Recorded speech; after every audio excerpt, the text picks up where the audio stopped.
if I would give you the choice very, very, very briefly, what is the number one factor in answering the question, can the Communist Party survive? One thing. I can start.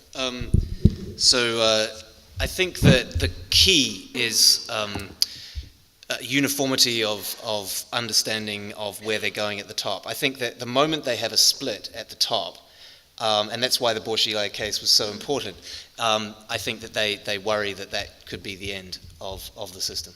So I think they're not so worried about revolution from the grassroots. They're not so worried about uprisings, unless those uprisings prompt these splits at the very top, as you saw in '89. I think the reason that '89 got so out of, in Tiananmen, the Tiananmen massacre, why they had to respond eventually with a massacre is because you had the split amongst the top leadership in how to respond, and they worry the most about that, I think. What is your view on that?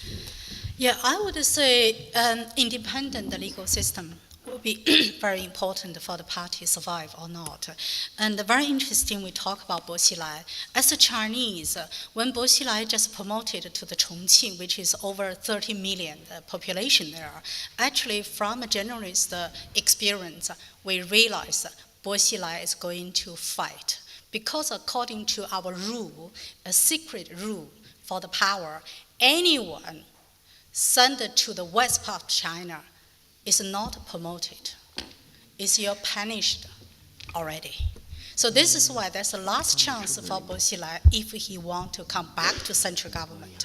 And if you noticed this case, China Daily didn't have any words about Bo Xilai's attack corruption and sing red songs. No single words to comment on that. That is a signal for Chinese media and society.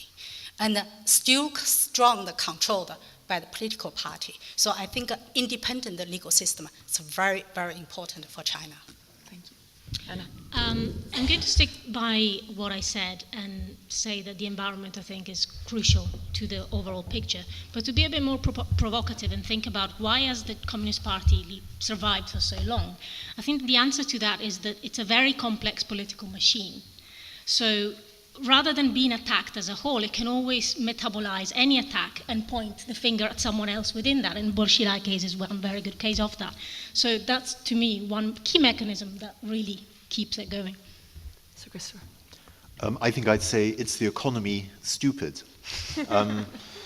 If the party can continue to deliver the economic goods, if it can do what is necessary now to revive a slightly flagging economy, slightly flagging by Chinese terms, then I think it's put itself in a better position through some of the decisions which it's taken, the economic decisions which haven't been very much discussed at the last plenum.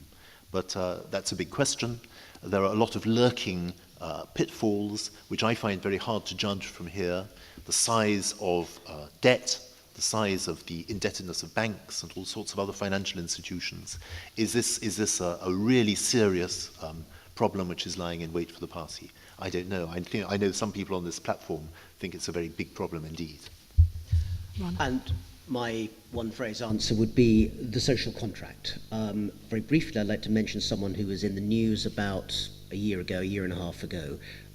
Some of you will know the name, a man named Liao Dan. To give a very brief summary, he became briefly very famous in China through the official news agencies. It wasn't a suppressed story at all.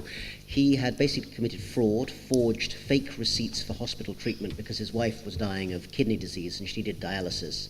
Because she was a rural migrant worker, she was not permitted to use even the limited subsidized healthcare system in the Beijing suburbs, and therefore they had to turn to fraud to get her treatment. In the end, it became a cause célèbre. There were a lot of donations from around China, so the medical treatment was paid for, but Liao Dan ended up facing, I think, 3-year minimum sentence for fraud. And the question threw up a lot of interesting issues. It's not a straight good and bad story. I mean, a lot of countries, not just China, have very inadequate healthcare systems. Many countries do less than China to try and find a governmental system to deal with it. But I do think the answer to the question is that with the lack of other systems for accountability or popular democracy, the social contract in a country where inequality continues to be very, very strong, even when incomes are going up, could well be a real Achilles heel for the party. And that's one of the reasons why pensions, healthcare and welfare have become such an important element of the party's aims, including the most recent document that just came out within the last few days.